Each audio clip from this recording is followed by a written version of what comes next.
humans, I'm Yoshiller, and I'd like you all to wish the Nintendo Switch system a happy birthday! Woo! It's the Switch's 4th anniversary since its release! Oh yeah! Whoop, whoop, whoop, whoop, whoop, whoop! So what, we're like halfway through the Switch's lifespan, maybe 3/4, or I don't know, maybe the Nintendo Switch is gonna be around for decades and we're just getting started! Who knows what Nintendo's plans are right now? I mean, the Nintendo Switch has seen tremendous success and consumers just can't seem to get enough of it. Anytime some major company comes out and says they're making a game, people always want to see a Switch port of it. Anytime a game gets re-released or ported onto Nintendo Switch, it seems to grow new legs and sell a ton of copies. And anytime that Switch snap is heard at the beginning of a commercial, everyone's attention is directed toward the screen. Nintendo's really got a game changer here, folks. But okay, all of that's obvious, right? We all know that the Nintendo Switch is a super successful device and that it's been shattering records left and right. But today, I wanted to talk about something that might be a little less obvious. With the Nintendo Switch also comes a variety of features that come with the system. And most notably, Nintendo's main service with the Nintendo Switch is Nintendo Switch Online. Simply put, this is Nintendo's paid service that allows consumers to access online functionalities within certain Nintendo games that offer them. If a game such as Mario Kart offers online multiplayer and online tournaments, then a consumer will need to pay extra in order to access those features. If an event or part of a game is only accessible through online play, then a player will need to have a Nintendo Switch Online membership in order to connect to it. And if a player wants to play with his or her friends in a non-local fashion, then a few extra bucks will be necessary for all players involved to get that Switch Online service. It's not all that expensive, and the premise is pretty simple, but fans really don't like the idea that Nintendo is doing this. Rather, they don't like the idea that Nintendo is charging for it, since players used to be able to play all of Nintendo's online games for free.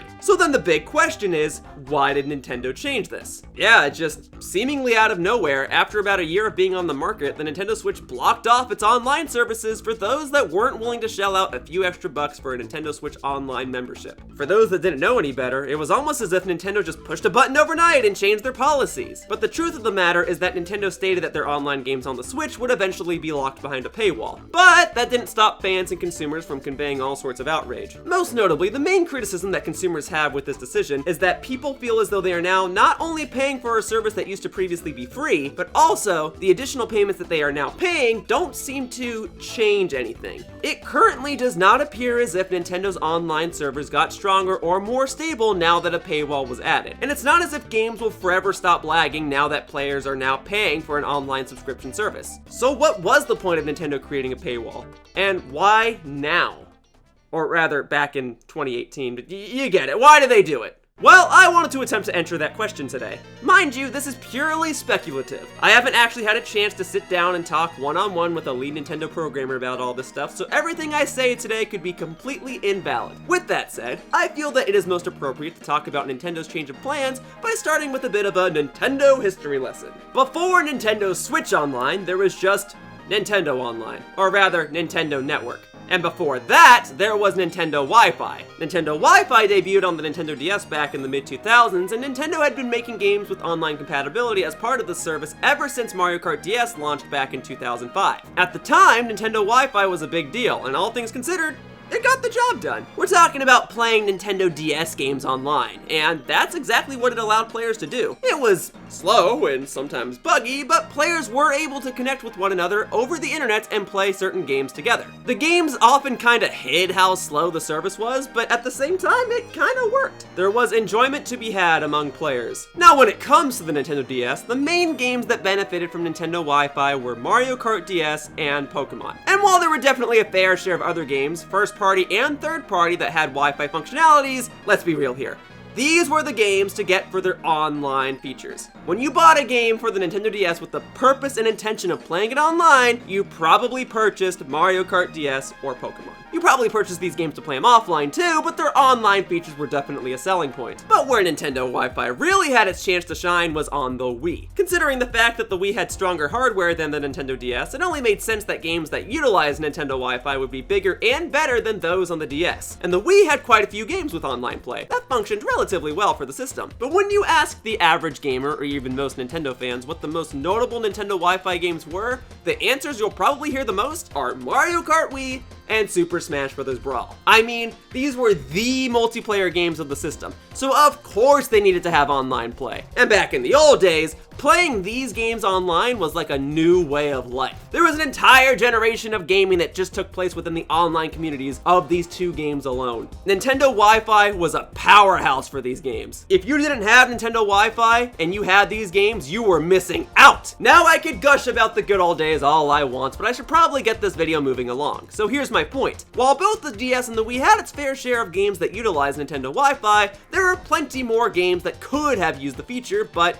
didn't. I mean, the Wii's main game was Wii Sports, and that was a multiplayer game that did not use Wi-Fi. In fact, there were a lot of great games on the Wii that served well as party games, yet they only had local multiplayer and not online multiplayer. Very few party games ever had Nintendo Wi-Fi. And when you really boil down all of the major Wii titles, really only a handful of games in total had Wi-Fi compatibility, and even at that, their features were often minimal and less than ideal. At the time, a game having online play was a selling point of a game. It was a bonus feature rather than a necessity. At least that's how it seemed to be for the case of Nintendo. Of course, in order to compete with the rest of the gaming industry and to increase the longevity of a game's lifespan, games like Mario Kart Wii and Super Smash Bros. Brawl were games that pretty much required online play at this day and age. But the truth of the matter was that Nintendo either just didn't have time or just didn't deem it necessary to implement online play into a fair share of their other multiplayer-focused games. As such, their games with online features often felt more like a proof of concept rather than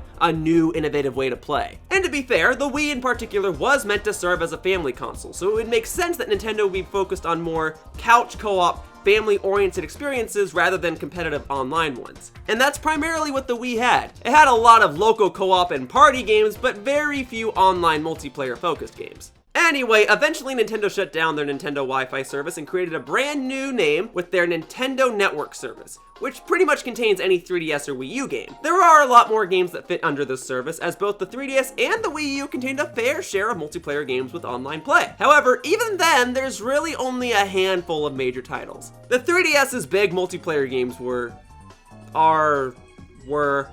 well, we'll say were, but it's weird because a lot of people are still actively playing a lot of these games. But anyway, the 3DS's big multiplayer games were Mario Kart 7, Super Smash Bros. For Nintendo 3DS, Pokemon, Animal Crossing New Leaf, and Kid Icarus Uprising. And before anyone says anything about that last one, I know that the online servers are still active for Kid Icarus, and I know that people are still playing it. I had no issue finding a group of players when I tried playing this game recently. And there are plenty of other major first-party titles that I didn't name there, like Mario Tennis Open and Luigi's Mansion Dark Moon, but I think I listed the major ones. And already, that's certainly more than the DS and Wii had going for it. I won't deny that, but it's still not really a ton of games with online play. But that's the 3DS, then there's the Wii U. The Wii U's three biggest noteworthy online games were Mario Kart 8, Super Smash Bros. For Wii U, and Splatoon. Yes, I know that plenty of other games had online and active communities for some periods of time, but I think it's safe to say that these were the Wii U's three big heavy hitter games when it comes to online multiplayer. And when you examine these three games, these definitely were made with online play in mind from day one, and it shows. At this point in time, Nintendo's implementation of online play started to feel more like a main focus and less like an added bonus feature at the last minute. Nintendo started to get the appeal of online, and these games basically lived and died by them. These were the games where I'd say Nintendo started to have a slight shift in their philosophy about how they made games. Single player experiences are great and all, and they'll always be necessary in the gaming industry. Those types of games aren't going anywhere.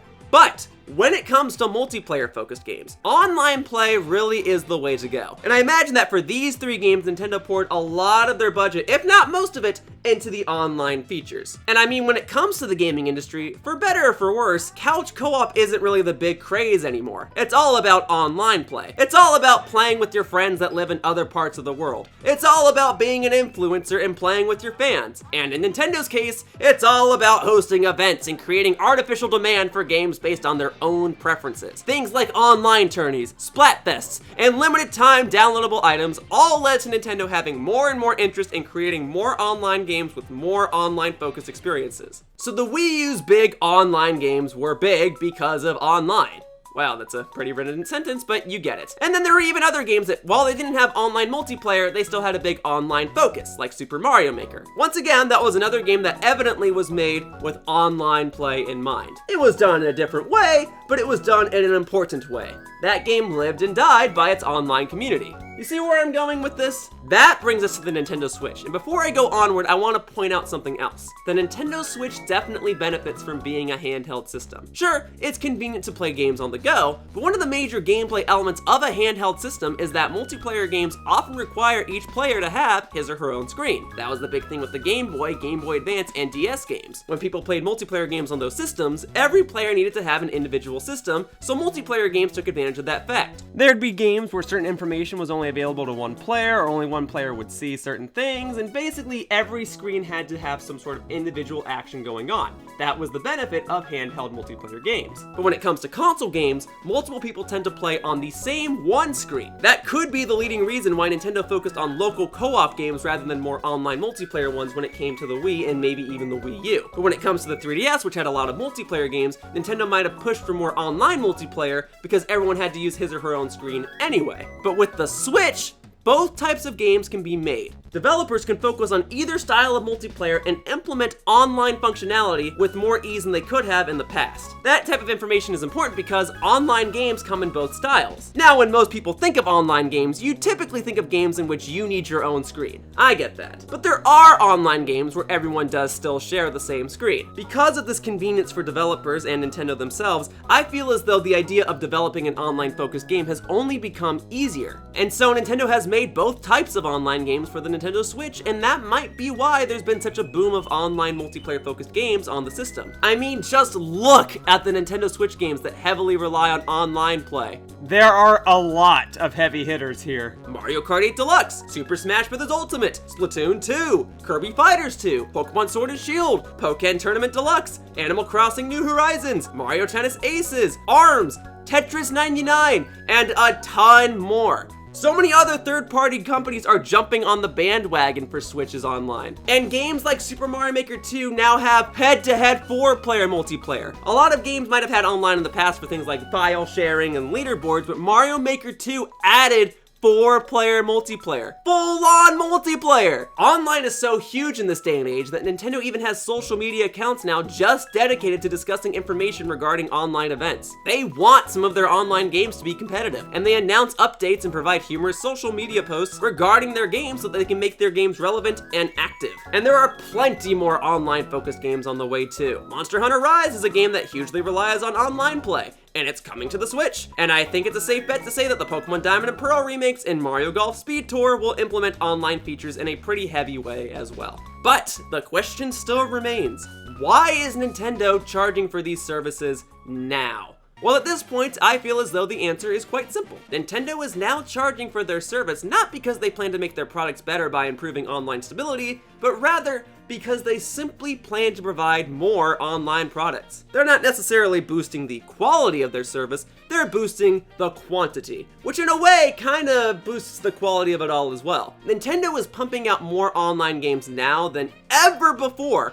and we're even in a day and age where a player can say, "Oh man, I wish this game had online," and then Nintendo will just incorporate it. For example, people wish that games like Super Mario 3D World had online multiplayer back in the day, and now that the game is on Switch, it just has online multiplayer, and it works. Obviously, it's easy to say that Nintendo just wants to make money, so they want to charge people for their online services now so that they can get a ton more money in their bank vaults. I mean, yeah, of course. I bet they're making millions of dollars off this service right now. But if that was my point, then this video would have ended in about 10 seconds. Of course a company wants to make money. This is an easy solution for the short term, but I think it also helps Nintendo in the long term too. I think they want to better determine their future in game development. By having fans actively pay for a subscription service that grants online play, Nintendo is now informed that a certain amount of consumers want to play their games online. Sure, Nintendo can probably see how many people are actively playing their games online, but by charging people money for it, they can better determine the demand for an online-focused product. They can now see just how big a deal online play is to consumers, and they can make more decisions based on how they want to develop their games going forward. Super Mario 3D World didn't need to have online play. It's a fantastic game as is. But now that Nintendo can see that people are willing to pay extra for a game with online features, they chose to add in online multiplayer.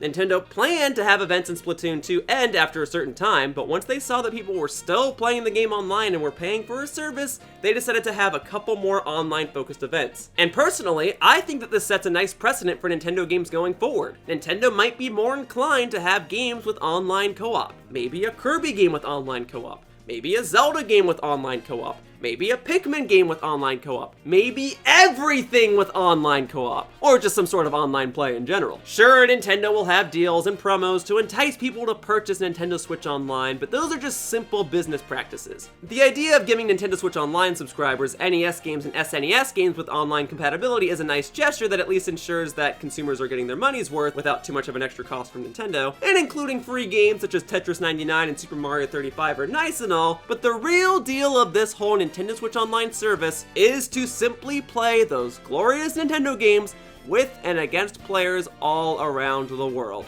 And Nintendo is basically trying to say, hey, you, if you want more games like this, then you better put your money where your mouth is. And you know what? We, as consumers, did exactly that, and it seems to be paying off.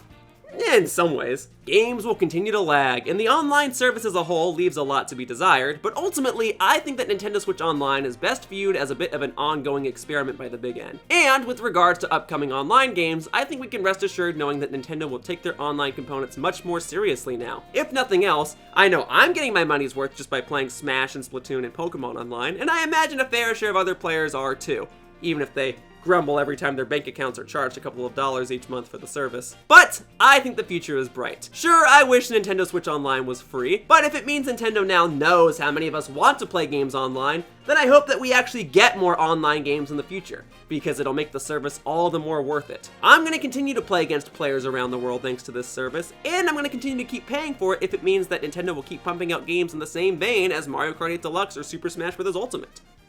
Anyway, that's just a service Nintendo's trying to experiment with the Nintendo Switch. We shouldn't be too harsh on the Nintendo Switch today, as today is its birthday. However, I know it's the Switch's anniversary and all, but since you're all here, and seeing as we're now in the year of 2021, I have to agree with some consumers and ask the following question. Dear Nintendo, where are the online Nintendo 64 games? Please, we're begging for those games to be accessible again. Oh, and with online play, they'd be so good. Can you just imagine Bomberman 64 the Second Attack with online play? Ah, it would make it so much more accessible for fans. I just want them to play it, and online play will make it so... Hey, thank you for watching my video. If you want to continue to support my content, the best thing you can do is like this video and subscribe to my channel. All you have to do is click the little buttons down below. Also, please be sure to follow me on Twitter to stay up to date with my video schedule. My tag is @RealYoshiller. I hope to see you all in future videos. Bye-bye! Whoosh!